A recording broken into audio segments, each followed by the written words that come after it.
korban yang ada di Sunggal, tepatnya Sesemayang yang terjadi pada hari Rabu 25 Desember 2024. Kemarin kami sampaikan bahwa kami sudah melakukan pemeriksaan terhadap anggota secara internal, personil yang melakukan penangkapan pada saat itu atau melakukan upaya paksa pada saat itu, yaitu 6 orang personil.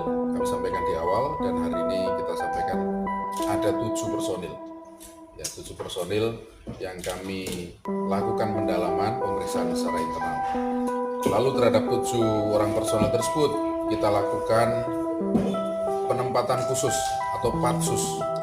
Patsus adalah satu proses yang cukup extraordinary yang dilakukan dalam tahap penyidikan atau pemeriksaan internal terhadap kasus kode etik. Nah, kemudian kami juga melakukan pemeriksaan terhadap 6 orang lainnya sebagai saksi, termasuk pada saksi eksternal, yaitu rekanan dari saudara almarhum BS yang pada waktu itu pun dibawa ke Polres, pun yang berada di TKP Sesemayang. Lalu kepada penyidik yang menerima pelimpahan terhadap tersangka, melihat kondisi tersangka pada saat diserahkan, juga sudah kami lakukan pemeriksaan. CCTV juga sudah kami lakukan penyelidikan, pencermatan. Lalu saksi-saksi yang melengkapi peristiwa ini juga sudah kita lakukan pemeriksaan, sehingga kami bisa menyimpulkan bahwa ada indikasi kuat memang terjadi kekerasan yang dilakukan oleh personil Satreskrim Polrestabes Medan terhadap almarhum BS, sehingga mengakibatkan meninggal dunianya di rumah sakit. Jadi tidak pada saat itu juga, tapi meninggal dunia di rumah sakit. Itu pun juga sejalan dengan laporan polisi yang diberikan atau yang dibuat oleh pengacara dan keluarga Bapak BS ke Polda Sumut, yaitu laporan polisi tentang penganiayaan berat. Ayat 3-nya mengakibatkan meninggalnya atau hilangnya nyawa orang.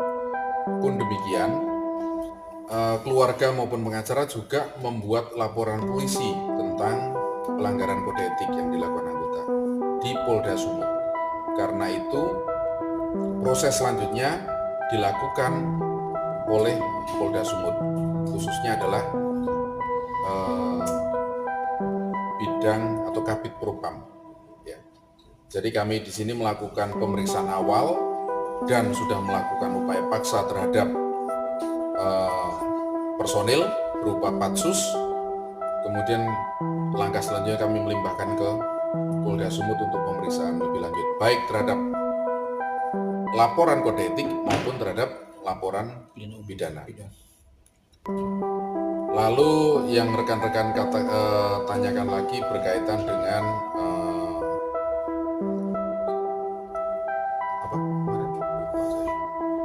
dasar penangkapannya Pak. Ada 3 orang yang diamankan Pak. Ya. Dasar penangkapannya apa tuh Pak? Awal, karena ini adalah dugaan awal penangkapan dalam proses tertangkap tangan, memang waktu penangkapan belum ada surat perintah penyidikan, surat perintah penangkapan, ataupun administrasi penyidikan lainnya pada saat dilakukan upaya paksa, karena dasarnya adalah tertangkap tangan. Nah, dalam proses penangkapan, di mana kekerasan terjadi, kan itu rekan-rekan tanya, ya kan? Kami pastikan bahwa kami juga menduga kekerasan terjadi dalam proses penangkapan. Untuk kepastiannya nanti kami lakukan pendalaman dalam proses penyidikan, karena ini harus clear antara bukti subjektif dan bukti objektif. Lalu berdasarkan visum et repertum atau otopsi yang sudah dilakukan, seperti kemarin kami sampaikan, ada pendarahan pada batang otak, pendarahan pada kepala, lalu ada luka terbuka di pipi, ya, daerah pipi, rahang, lalu ada luka juga di bagian mata. Nah, ini kemudian kita menyimpulkan bahwa ada dalam visum tersebut menyimpulkan ada kekerasan benda tumpul. Ini yang kita dalami. Prosesnya kami yakinkan itu di dalam proses penangkapan tadi, proses upaya paksa. Dan ini saya rasa sejalan dengan beberapa keterangan saksi yang di TKP yang melihat bahwa Pak PS waktu itu almarhum waktu itu berboncengan dengan salah satu temannya bernama Pak P, inisial P ya, yang kemudian disergap anggota.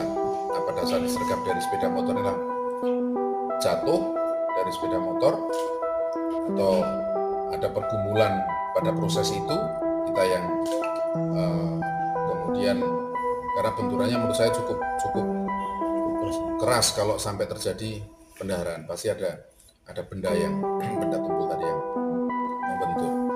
Lalu kemudian dalam proses perjalanan juga kita menduga ada kekerasan, tapi ini harus kita pastikan, kita harus clear dengan proses kekerasan yang terjadi. Dan kemudian masuk ke ruang tahanan, itu juga ada beberapa kebetulan bersamaan dengan tersangka lainnya yang kami lakukan penahanan. Ruang tahanan sementara ya, ruang tahanan sementara karena belum 1 kali 24 jam. Nah, ini kalau rekan-rekan menanyakan apakah statusnya penahanan, pada saat dilakukan upaya paksa memang belum status tahanan karena belum 1 kali 24 jam. Karena itu kami sampaikan dalam rangka upaya paksa dan dalam konteks penangkapan. Karena sudah larut malam, maka kemudian di ruang penitipan sementara tadi dan yang bersangkutan. Kamar mayat bang, kamar nggak dilarang. Jangan dilarang, ini meliput. Apa yang ditutupi? Apa yang ditutupi? Pulang.